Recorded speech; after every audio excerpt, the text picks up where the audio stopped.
Welcome, everybody, to another live recording of the Business Travel 360, linking the travel industry podcast, where we discuss travel industry news you are talking about on LinkedIn.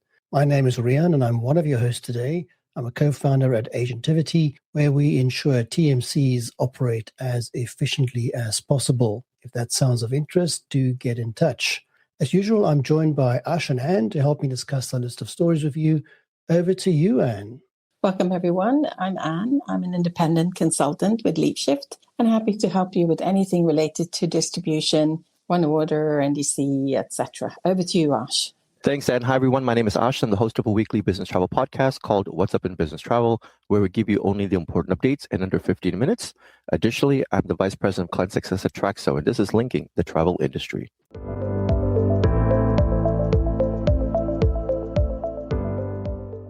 Format here is a quick, non-biased and spontaneous review of the previous week's top LinkedIn travel industry related stories. And the first story that was very interesting to watch unfold was the news. Initially, people speculating about Wizz Air going to start offering flights to the US because some people picked up on the fact that they've applied for the rights to fly there. And it grew with speculation as to where they're going to fly and all that stuff. And I have to say that didn't make a lot of sense to me. And later in the week, the CFO, Ian Mallon, had to step forward and just clarify that all that's happened here is they've applied for the rights because they want to support or possibly offer charter flights for the upcoming World Cup that's going to be held in the US. So fascinating to see this development, right? And it was quite funny to watch. It was, and I was as a big question mark as you as well, sort of wondering what on earth, what's going on. So it was good that we got the explanation to that one. Ash, I wasn't quite seeing you booking your Wizz Air tickets, right? Hey, by the way, I know I'm not a low-cost airline fan, but I actually like a Wizz Air. I think that they're doing really well. And I'm really happy to hear that they're not going to be doing this transatlantic thing. Otherwise, they'll go from Wizz Air to Fizz Air. That's not a market that they should be interested in or involved in. Stick with what you do well. The whole thing about the World Cup makes a lot of sense. Tell me, why do you like Wizz Air? I like them because of their profitability, their schemes. Okay. You talk a lot about them. We've seen them grow over the years as well. It's a good name at the end of the day, yes. Wizz. Finally, there's a good name for an airline. Definitely not do well on flights to the States, that's for sure.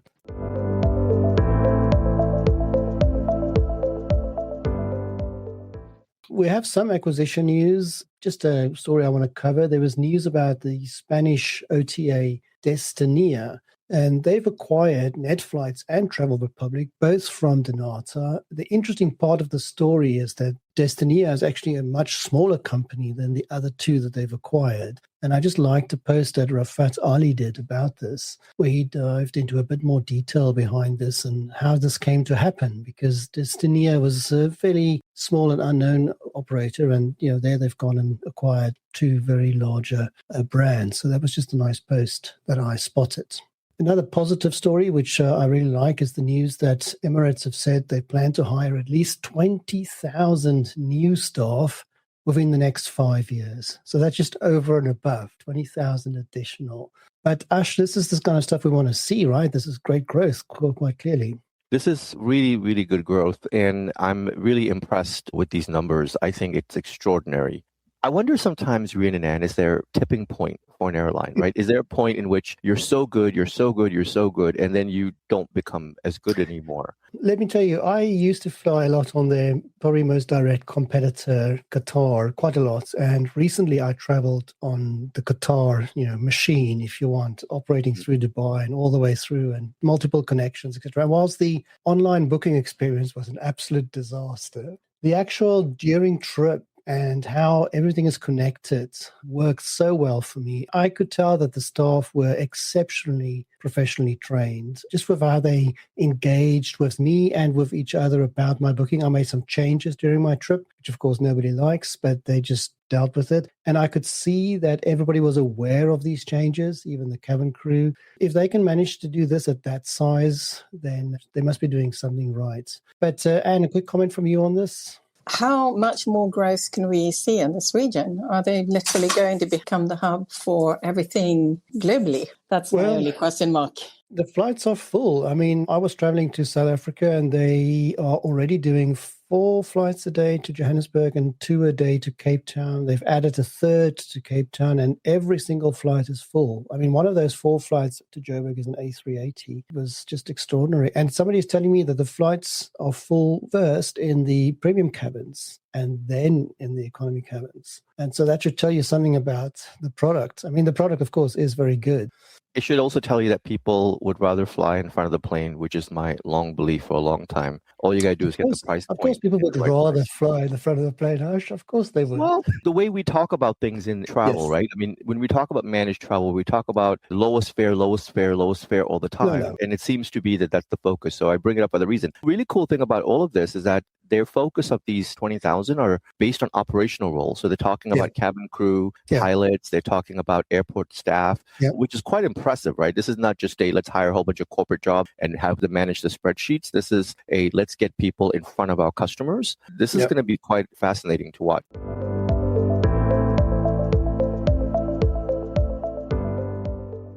The property management system Guest Ready, they've acquired Light Booking. This is European-based, and that included 200 units that Light Booking was managing in the Canary Islands. The deal was worth about 1.2 million euros. Just interesting to note that these acquisitions are going on. A very interesting story which stood out for me was the news that Navan will actually shut down the Reeder Mackay brand entirely and transition all of those customers over to Navan. I'm devastated with this because I just think this is the worst move they could possibly make. It's such a well-established and proper brand. I would have thought you could capitalize on having the 2 brands and have the appropriate customer at the right brand. They seem to disagree and want everybody to go to the Navan brand. Ash, what is your take on it? Well, I think this is a good move for Navan. I can only imagine that carrying the secondary brand or the brand of Reeder Mackay probably caused a lot of grief internally for so many different reasons. Of course, it makes sense to keep it around for a few years. I think they probably kept it around much longer than they needed to. These are high-value customers that they got through Reeder Mackay. So they are going to want to retain as many of them as possible. So the idea is to keep them there, make sure that they know that even though Navan acquired them, that there's not going to be much changes. And so that was the story for the years past. Now they're moving to the next stage, which is to say, hey, you've known us for a while. We've taken care of you for a while. Let's bring you into our fold. The elimination of that brand is probably going to streamline so many different things. And then we're talking about moving these folks into the world of Navan, which is not something they're probably as used to because they're used to high service. I know my agent and all that kind of stuff. And so changing all of that to a standard service offering and doing those kind of things is really helpful for Navan's bottom line. This move is good for Navan. I think this is the right move for them. And I think it's about time. Interesting how we disagree there. I think the value of the brand is so much value in it, and they're just going to throw it away. It's just a bit of a shame. Okay, Michael Carter from the Gold Coast, thank you so much for listening in this late in the evening. We do have a bit of extra news, I think, Anne, you've sent me the news that you would like us to be more aware of AI survey. If you are able to talk about this, do you want to just tell us what this is about? Absolutely. We did a survey back in 2023 together with Airline Information, where I actually, just like this time, wrote all the questions for the survey, and we published it again. In 2023, our sponsor was Meili, and now the sponsor is Retail Air in 2026. And it would be fantastic if all of you could fill out the survey. Really appreciate that. What I'll do right after the recording, I'll just update post with that link, and then people can find that. Not a problem. Wonderful. And it is, of course, the state of airline retailing, or actually retailing in general. What do you think? So you can fill out the survey. Not being an airline, you'd be TMC and OTA. Thank you so much in advance. Very cool. Ash, you brought an extra story to our attention, which relates to CTM. You want to tell us about that? I do. So this is news that just came out last night,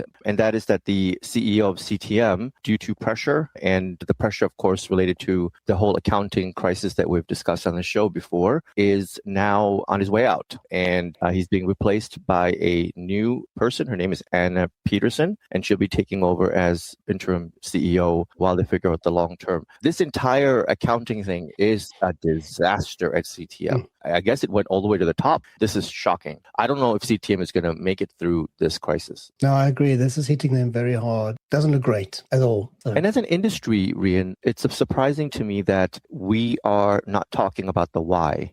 All too often, these things happen, and we know what's going on behind the scenes. So many companies. This makes the managed travel industry look bad, because when you conduct events within your organization that get you to this point, or you think you're not going to get caught, they did this to the governments of the United Kingdom and to Australian government. I mean, those were their customers. So the fact that this is happening to them is not surprising. People are confused about their future that work there. Customers are probably wondering if CTM is going to stick around. I hope they will, and I expect that they will. But this scenario of the CEO leaving because of all of this, quite a big deal. Yeah, I agree. Okay, I think those were the stories on our list, right? I don't think there's anything else. And Anne had to step out there. Thank you for all the comments and listening from all over the globe. So over to you. I would normally say over to you, Anne, but I won't. I will say over to you, Ash. Thank you all for joining today's live recording of Linking the Travel Industry. We record this podcast live every week on Monday. We ask that you share this event with others that you know. Chances are high that if you enjoyed today's session, those that you know will as well. If you ever miss a show because of time zone or availability, the podcast is available on businesstravel360.com. This is Linking the Travel Industry, signing off.